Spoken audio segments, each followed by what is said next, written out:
بسم اللہ الرحمن الرحیم۔ السلام علیکم۔ ایران امریکہ جنگ کی تازہ اپڈیٹس۔ صورتحال نے ایک مرتبہ پھر نیا ٹرن لیا ہے اور پاسداران انقلاب نے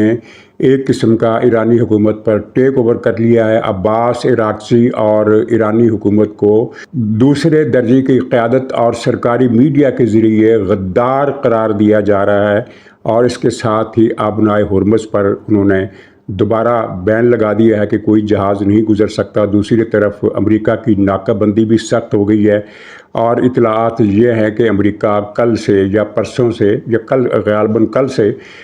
خلیج فارس اور خلیج عمان میں ایران اور ایران سے تعلق رکھنے والے تمام آئل ٹینکر جہازوں اور تجارتی شپس کو اپنے قبضے میں لینے کا کام شروع کرنے والا ہے۔ کافی خطرناک ڈیولپمنٹس ہیں، اور پھر ایران کی ایک دھمکی عرب ملکوں میں وائرل ہو رہی ہے کہ تمام عرب ملکوں سے زندگی کا وجود ختم کر دیا جائے گا، جہاں ایک بھی انسان کو زندہ نہیں رہنے دیا جائے گا، تمام آبادی صاف کر دی جائے گی۔ اس دھمکی کا بھی کچھ ذکر کرنا ہے، لیکن ناظرین، ان بہت اہم ڈیولپمنٹس سے پہلے پاکستان میں پیش آنے والے ایک واقعے کا ذکر کرنا ضروری ہے، جو میری سمجھ میں نہیں آ رہا۔ نہ تو وہ واقعہ میری سمجھ میں آیا، اور نہ ہی اس واقعے پر خاموشی اور تائیدی رد عمل میری سمجھ میں آ رہا ہے۔ اور ایک بات آپ کے سامنے ہے، آپ نے ماضی میں دیکھا ہوگا کہ قادیانیوں پر یہ الزام لگتا رہا ہے کہ انہوں نے قرآن کی آیت میں تحریف کی یا نہیں کی، لیکن جب ایسا الزام لگتا ہے تو شور مچتا ہے، اور بعض اوقات معاملہ امن و امان کی صورتحال کا باعث بھی بن جاتا ہے، خونی واقعات بھی پیش آ جاتے ہیں۔ خامنائی کے 40ویں پر لاہور میں ایک تقریب ہوئی۔ مولانا جواد نقوی صاحب نے یہ تقریب منعقد کی، اور اس میں جماعت اسلامی کے رہنما بھی اسٹیج پر بیٹھے ہوئے تھے، اور اس تقریب میں قرآن پاک کی ایک آیت کا مذاق اڑایا گیا، اس کی پیروڈی بنائی گئی، اس میں تحریف کی گئی، اور اس کو خامنائی پر منطبق کیا گیا۔ اور یہ قرآن کی آیت ہے سورہ مریم کی آیت نمبر 33، جس میں حضرت عیسیٰ بیان فرماتے ہیں، لیکن دراصل وہ اللہ تعالیٰ کی طرف سے امت کو اطلاع ہے۔ وہ آیت ہے کہ وَالسَّلَامُ عَلَيَّ یومَ وُلِدتُّ وَیومَ أَمُوتُ وَیومَ أُبْعَثُ حَیًّا، یعنی حضرت عیسیٰ کہتے ہیں کہ اس دن پر سلام، جس دن میں پیدا ہوا، جس دن میں مارا جاؤں گا، یعنی میری وفات ہوگی، اور جس دن مجھے دوبارہ زندہ کیا جائے گا۔ تو یہ حضرت عیسیٰ کے منہ میں یہ کلمات ادا ہوئے، اور اللہ تعالیٰ نے قرآن پاک میں یہ بیان فرمایا ہم سب کی اطلاع کے لیے کہ جس دن عیسیٰ پیدا ہوئے، جس دن حضرت عیسیٰ علیہ السلام وفات پائی، اور جس دن دوبارہ زندہ ہوں گے، اس دن پر سلام ہے۔ تو انہوں نے اسٹیج پر، آپ اگر یہ تصویر دیکھیں تو اسٹیج پر یہ آیت، اس کا حلیہ بگاڑ کر، اس میں یعنی صیغہ بدل کر کہ حضرت عیسیٰ کے کلمات کے بجائے اللہ تعالیٰ کی طرف سے یہ کلمات خامنائی کی شان میں ڈال دیے گئے۔ یہ آیت خامنائی پر منطبق کی گئی کہ یعنی جس دن خامنائی پیدا ہوا اس دن پر سلام، جس دن خامنائی مرا اس دن پر سلام، اور جس دن ہم اسے زندہ کریں گے وہ یوم نبعث حیّا، یعنی صیغہ مخاطب کر کے اللہ تعالیٰ کی طرف سے خامنائی پر ڈال دیا گیا۔ یہ قرآن کی اتنی بڑی توہین ہے کہ اس کا تصور نہیں کیا جا سکتا، اور سمجھ میں نہیں آتا کہ یہ جواد نقوی صاحب کی عقل کیا گھاس کرنے چلی گئی تھی، یا ان کا ایمان وفات پا گیا تھا، یا انہوں نے قرآن کی دانستہ توہین کی ہے، کیا چکر ہے، کچھ سمجھ میں نہیں آیا۔ اور اس پر پھر علماء کرام کی خاموشی بھی ابھی تک باعث حیرت ہے۔ قرآن پاک کی آیت میں ایک تو تحریف کی گئی، یعنی اسے صیغہ مخاطب بنا دیا گیا، یعنی حضرت عیسیٰ کی زبان سے جو فقرہ ادا ہوا، وہ فقرہ خدا تعالیٰ کی طرف سے ادا کر کے، یعنی صیغے کی حالت تبدیل کر کے اسے خامنائی پر فٹ کر دیا گیا۔ کہاں حضرت عیسیٰ علیہ السلام، کہاں خامنائی۔ خیر، وہ اپنے عقیدے کی بات ہے، اگر کوئی خامنائی کو اچھا سمجھتا ہے تو ضرور سمجھے، اس کا حق ہے، لیکن اسے حضرت عیسیٰ قرار دینے کا حق کسی کو حاصل نہیں ہے۔ اور یہ کام اگر کسی غیر مسلم نے کیا ہوتا، کسی قادیانی نے کیا ہوتا، تو پاکستان میں ایک کوہرام برپا ہو جاتا، لیکن آپ دیکھیے کہ نہ تو علماء دیوبند اس پر بول رہے ہیں، نہ اس میں علماء بریلوی جماعت والے بول رہے ہیں، اور جماعت اسلامی پر تو سخت حیرت ہے، جس کے لیڈر سراج الاقصی، وہ بے شک سابق امیر ہیں، لیکن وہ جماعت اسلامی کے مرکزی رہنماؤں میں شمار ہوتے ہیں، وہ اس اسٹیج پر بیٹھے، اس توہین آمیز بینر کے نیچے بیٹھے جس میں قرآن کا مذاق اڑایا گیا، جس میں قرآن پاک کی آیت کی توہین کی گئی، جس میں قرآن پاک کی آیت کا تمسخر اڑایا گیا اور جس میں قرآن پاک کی آیت کا غلط انتباہ کیا گیا۔ ایک ساتھ قرآن پاک کی آیت کی بھی توہین ہوئی اور حضرت عیسیٰ علیہ السلام کی بھی توہین ہوئی۔ اس پر وہ سراج الحق صاحب نے کمال یہ کیا کہ اس فنکشن کی جو رپورٹنگ انہوں نے اپنے ٹویٹ میں کی، اس میں جو تصویر جاری کی، اس تصویر میں سے یہ بینر غائب کر دیا، یعنی اس کو کراپ کر دیا اور اوپر سے کاٹ دیا اور نچلا حصہ جس میں وہ خود بیٹھے ہوئے تقریر کر رہے ہیں وہ دکھائی۔ یعنی اس کا مطلب یہ ہے کہ سراج الحق صاحب کو بھی یہ پتہ تھا کہ جو قرآن پاک کی توہین ہو رہی ہے، قرآن پاک کا مذاق اڑایا جا رہا ہے، ورنہ وہ اس آیت کو، تحریف شدہ آیت کو لگا رہنے دیتے۔ تو یہ جماعت اسلامی پر مجھے زیادہ تنقید اس لیے کرنا پڑ رہی ہے کہ باقی جماعتوں کے علماء اس توہین آمیز فنکشن میں شریک نہیں تھے جس میں یہ قرآن پاک کا تمسخر اڑایا گیا جواد نقوی کی جانب سے۔ تو ان پر تنقید ان کی خاموشی کے حوالے سے، لیکن جماعت اسلامی پر تنقید ان کی شرکت کے حوالے سے ہے۔ کیا جماعت اسلامی یہ سمجھتی ہے کہ قرآن پاک کی تحریف کرنا جائز ہے، قرآن پاک کا مذاق اڑانا جائز ہے؟ اگر وہ جائز سمجھتے ہیں تو پھر ٹھیک ہے، ان کا اپنا عقیدہ ہے، لیکن مجھے جماعت اسلامی کے ایران کے حوالے سے جو طرز عمل ہے وہ ویسے بھی قابل حیرت ہے۔ فلسطین میں اسرائیل نے 2 لاکھ فلسطینی شہید کیے، جماعت اسلامی نے پورے ملک میں جلوس نکالے، بڑا اچھا کیا، معاملہ جلوسوں سے آگے جانا چاہیے تھا۔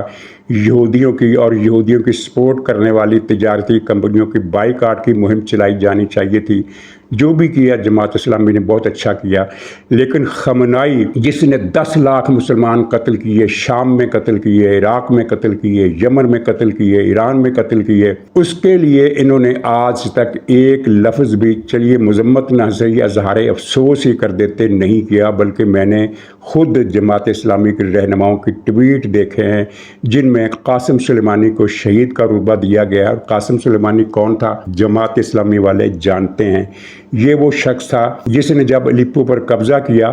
تو وہاں 8-10 سال سے لے کر 15-16 سال تک یا اس سے بھی زیادہ عمر کے نوجوانوں، لڑکوں اور بچوں کو سینکڑوں کی تعداد میں پکڑا، بہت بڑا قتل عام کیا، بہت بڑا قتل عام کیا۔ مسجدوں میں لے جا کر عورتوں کو، نوجوان عورتوں کو پہلے ان کی بے حرمتی کی گئی، پھر ان کو مسجدوں سمیت پٹرول چھڑ کر زندہ جلا دیا گیا۔ لیکن یہ جو میں واقعہ بتا رہا ہوں جو سلیمانی نے اپنی نگرانی میں انجام دیا، وہ تاریخ کا ایسا واقعہ جس کی مثال کم ملتی ہے۔ سینکڑوں نوجوان اس نے پکڑے، بچے، 8-10 سال کے بچے، 12-14 سال کے بچے، 16-17 سال کے بچے، ان لوگوں کو پکڑا سینکڑوں کی تعداد میں اور ان کے ہاتھ پیچھے لے جا کر باندھ دیے، کمر کی جانب لے جا کر باندھ دیے، اور پھر سب کو دریائے الیپو، دریائے حلب کہتے ہیں عربی میں، الیپو ریور انگریزی میں کہتے ہیں، تو دریائے الیپو میں ان کو پھینک دیا گیا۔ وہ ڈوب کر مرے، لیکن کس طرح وہ ڈوب کر مرے ہوں گے، کس حالت میں ڈوب کر مرے ہوں گے کہ وہ ہاتھ پاؤں بھی نہیں چلا سکے ہوں گے، تڑپ بھی نہیں سکے ہوں گے۔ ایسی اذیت ناک موت دینے والا جنرل قاسم سلیمانی کیا انسان کہلائے جانے کے بھی مستحق ہے جس کو جماعت اسلامی والے شہید کا رتبہ دیتے ہیں؟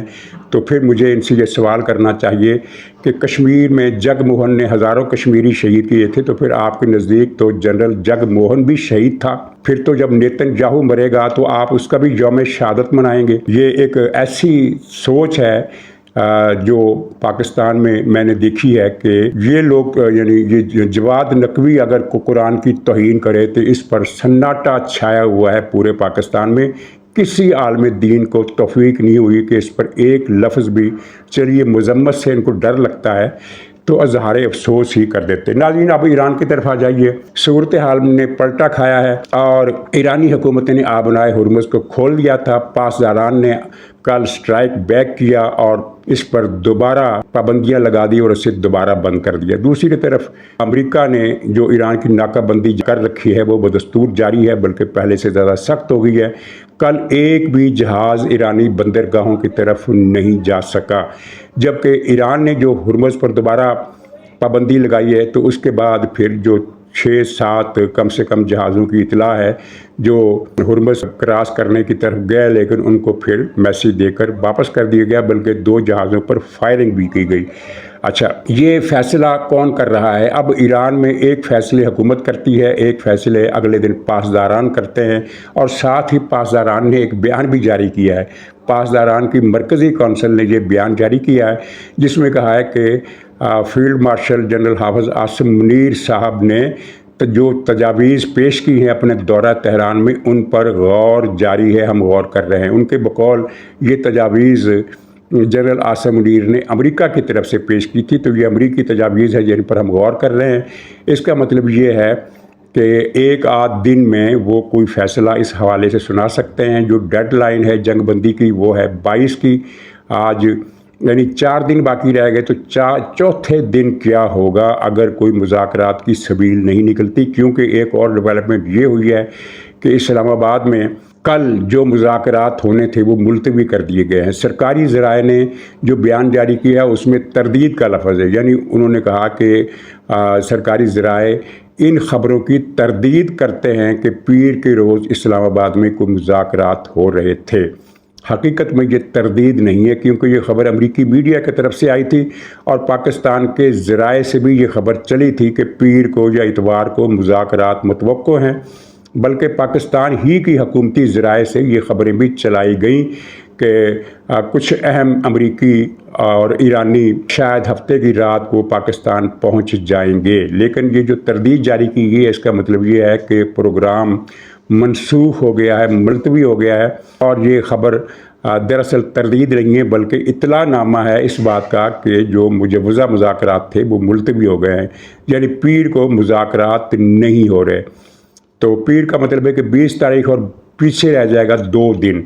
تو 2 دن میں کیا مذاکرات ہوں گے، کیسے مذاکرات ہوں گے؟ یعنی اگر پیر کو مذاکرات نہیں ہوتے تو منگل بدھ کو تو ڈیڈ لائن آ جائے گی۔ اس کا مطلب یہ ہے کہ اگر منگل کو بھی مذاکرات نہ ہوئے تو کیا پھر صدر ٹرمپ کا وہ اعلان نافذ ہو جائے گا جس میں انہوں نے کہا تھا کہ جنگ بندی کی مدت میں توسیع نہیں ہوگی اگر ایران نے اس مدت میں کوئی معاہدہ نہ کیا تو وہ دوبارہ بمباری شروع کر دیں گے، اور بمباریوں کے لیے انہوں نے نئی فیلڈنگ لگا دی ہے، نئے جہاز آ گئے ہیں، نئے بحری جہاز، ان میں ہوائی جہاز، بمبار طیارے، فائٹر جیٹ، میزائل، ہر چیز خلیج کے علاقے میں بھجوا کر ان کی تعیناتی کچھ مختلف انداز سے کی ہے، جس کا مطلب یہ ہے کہ وہ ماضی میں جو مس ہیپ ہوئے ان سے بچنے کی کوشش کریں گے امریکی اس مرتبہ کے حملوں میں۔ تو یہ دن تو 20 میں نہ ہونے کے برابر رہ گئے ہیں، تو یہ اب سب لوگ بہت حیرت، تجسس اور پریشانی کے عالم میں دیکھ رہے ہیں، کیونکہ زیادہ وقفہ نہیں رہا ہے جب ایران نے یہ اقدام کیا ہے، ایران کے پاسداران نے یہ ٹیک اوور کیا ہے۔ اگر زیادہ وقفہ ہوتا یعنی 10 دن کی مہلت ابھی اور ہوتی تو پھر بھی معاملات کی شکل اور ہوتی، کیونکہ لوگ یہ کہتے ہیں کہ ابھی 10 دن ہے، 10 دن میں معاملات پھر پلٹا کھا جائیں گے، کوئی اور صورتحال ڈیولپ ہو جائے گی، مذاکرات کا سلسلہ شروع ہو جائے گا۔ لیکن یہ بیچ میں جو بہت ہی کم وقفہ رہ گیا ہے یہ تشویشناک ہے، اور اس کے ساتھ ہی ٹرمپ نے اپنا بیان دہرایا ہے کہ وہ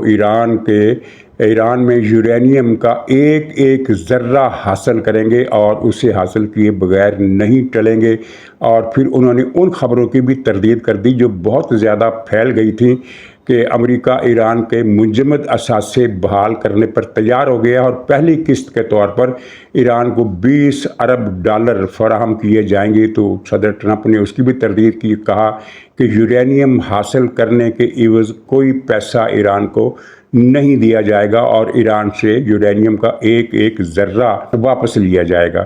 تو ایک طرف ٹرمپ کے یہ بیانات ہیں، دوسری طرف پاسداران کے یہ اقدامات ہیں، اور تیسری طرف پاسداران کا یہ اعلان کہ وہ تجاویز پر غور کر رہے ہیں۔ آج اتوار ہے، اور اگر آج رات وہ غور کر کے کوئی اعلان کر دیتے ہیں کہ مذاکرات بحال،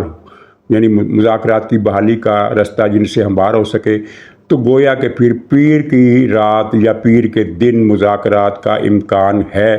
تو کیا یہ ایک روزہ مذاکرات میں بات اتنی آگے بڑھ سکتی ہے جس کے بعد جنگ بندی کی مدت میں توسیع ممکن ہو سکے؟ یہ ساری دیکھنے کی باتیں، تو گویا کہ دو دن بہت تشویشناک ہے۔ اس دوران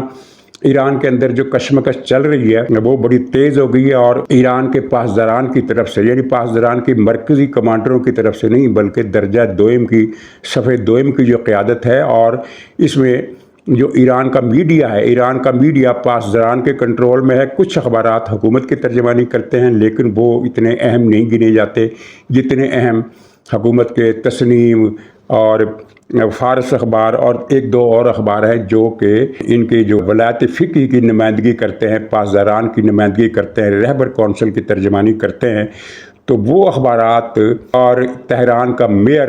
اور جس کا نام ہے علی رضا زامی ایسا کوئی نام لکھا ہے، علی رضا زامی، اور پھر وہ ایرانی پارلیمنٹ کے کچھ 40 کے قریب ارکان، انہوں نے بھی ایک بیان جاری کیا ہے۔ ان سب بیانات کا تسنیم اور فارس اخبارات کے اداریوں کا، ان کے تبصروں کا اور میئر کے بیانات کا خلاصہ یہ ہے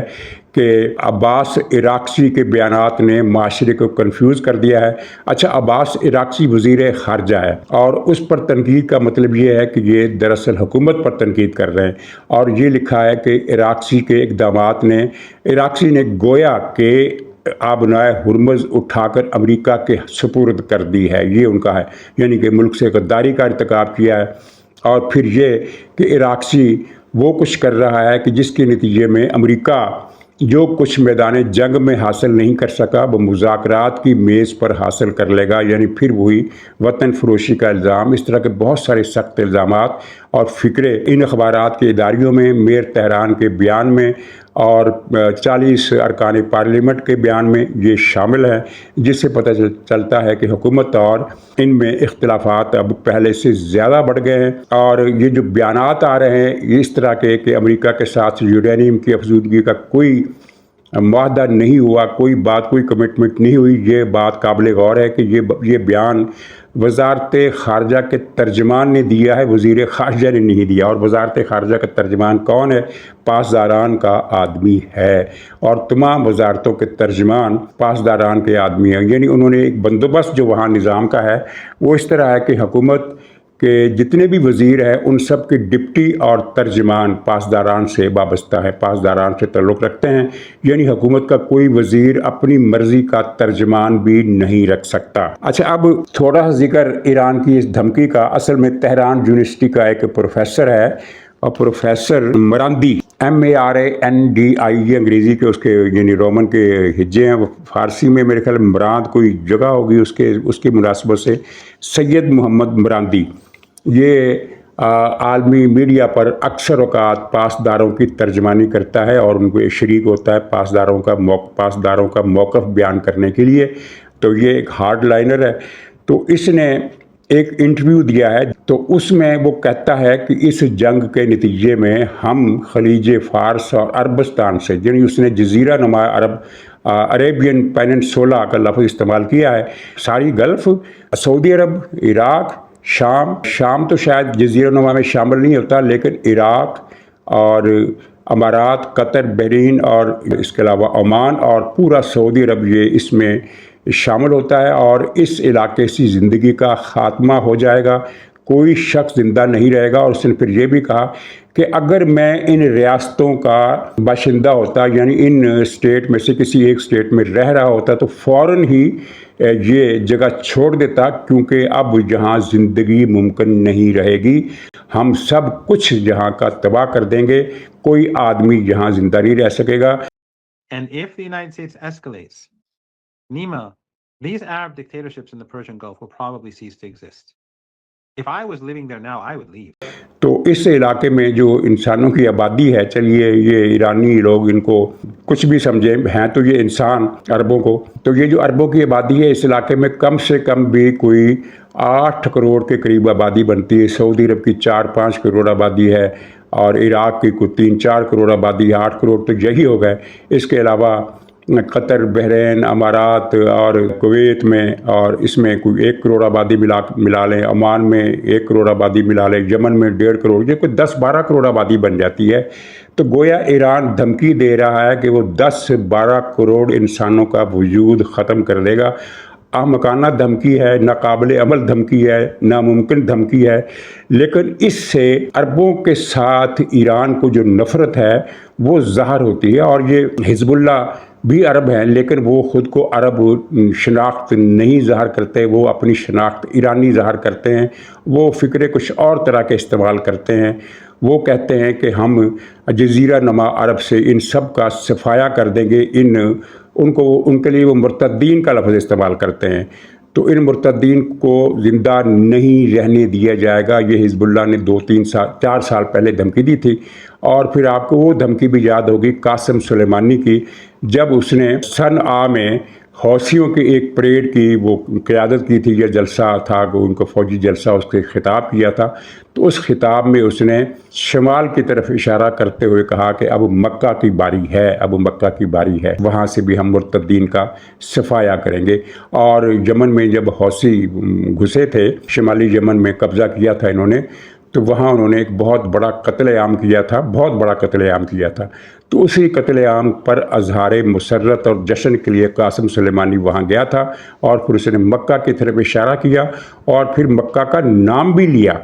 یہ نہیں کہ صرف شمال کی طرف اشارہ کیا، کیونکہ شمال کی طرف اشارے کا مطلب تو یہ ہے کہ سعودی عرب کا علاقہ، شمال میں سعودی عرب پڑتا ہے، لیکن اس نے شمال کی طرف اشارہ کیا اور پھر مکے کا لفظ، مکے کا نام لیا۔ یہ نہیں کہا کہ ریاض پر قبضہ کریں گے، یہ کہا کہ مکہ پر قبضہ کریں گے اور ان کا صفایا کریں گے۔ تو اس کو نہیں پتا تھا کہ اس کے تھوڑی عرصے بعد اس کا اپنا وجود مٹ جائے گا۔ تو خیر، اس دھمکی کو میں کوئی معنی نہیں دیتا، کوئی اہمیت نہیں دیتا، لیکن معنی دیتا ہوں۔ اہمیت اس لیے نہیں ہے کہ ظاہر ہے ایران یہ سب کچھ نہیں کر سکتا، اس کا اشیر بھی نہیں کر سکتا، جو اس نے کرنا تھا وہ کر چکا، اب اس کے پاس اس سے زیادہ طاقت نہیں ہے۔ آنے والے دنوں میں ہرمز کا کارڈ بھی اس کے ہاتھ سے نکل جائے گا، اور آنے والے برسوں میں ہرمز کی اہمیت ہی ختم ہو جائے گی، اس لیے کہ یہ خبریں پوری دنیا کی میڈیا پر چھپ چکی ہیں کہ عرب ملکوں نے فیصلہ کیا ہے اور اس پر عمل درآمد کے لیے کام بھی شروع کر دیا ہے کہ گلف کے ساحل سے پائپ لائن کو نکال کر اس کو سعودی عرب سے جوڑا جائے گا، سعودیہ کی پائپ لائن سے، اور ایک پائپ لائن کو سعودی پائپ لائن سے آگے بڑھا کر عمان کے رستے بحیرہ ہند کے بحیرہ عرب کے ساحل پر لے جایا جائے گا، بحیرہ عرب کے ساحل پر۔ اور یہ کام ایک بڑا حصہ 5 سال میں مکمل ہو جائے گا، اور تمام منصوبہ جو ہے وہ زیادہ سے زیادہ 8 یا 10 سال کے اندر مکمل ہو جائے گا، بڑا حصہ 5 سال میں ہو جائے گا۔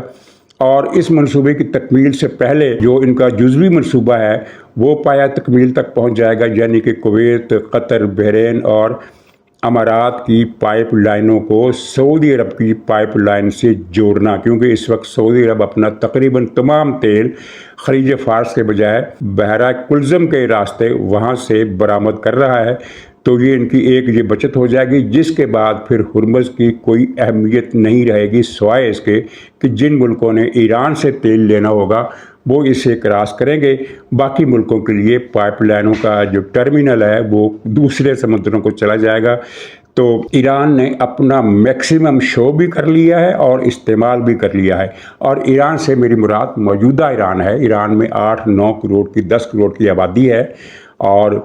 وہ 10 کروڑ لوگ ویسے ہی ہیں جیسے پاکستان کے لوگ ہیں، جیسے سعودی عرب کے لوگ ہیں، جیسے ترکی کے لوگ ہیں، جیسے کسی اور ملک کے لوگ ہیں، لیکن ان کی بدقسمتی یہ ہے کہ ان پر ایک اقلیتی ٹولہ جو بندوق کی زبان کے علاوہ کوئی زبان جانتا ہی نہیں ہے ان پر مسلط ہے، اور اب بھی ہر روز سیاسی مخالفوں کو وسیع پیمانے پر پھانسیاں دی جا رہی ہیں۔ تو عربین پیننسولا پر زندگی کا وجود ختم کرنے کی یہ دھمکی کوئی اہمیت نہیں رکھتی، البتہ معنویت رکھتی ہے کہ اس سے ایران کے اس ملا ٹولے کے دلوں میں عربوں کے ساتھ جو نفرت ہے وہ کم سے کم پوری طرح ظاہر ہو جاتی ہے۔ ناظرین، اجازت دیجیے، انشاءاللہ اگلے بلاگ میں پھر ملاقات ہوگی، تب تک کے لیے خدا حافظ۔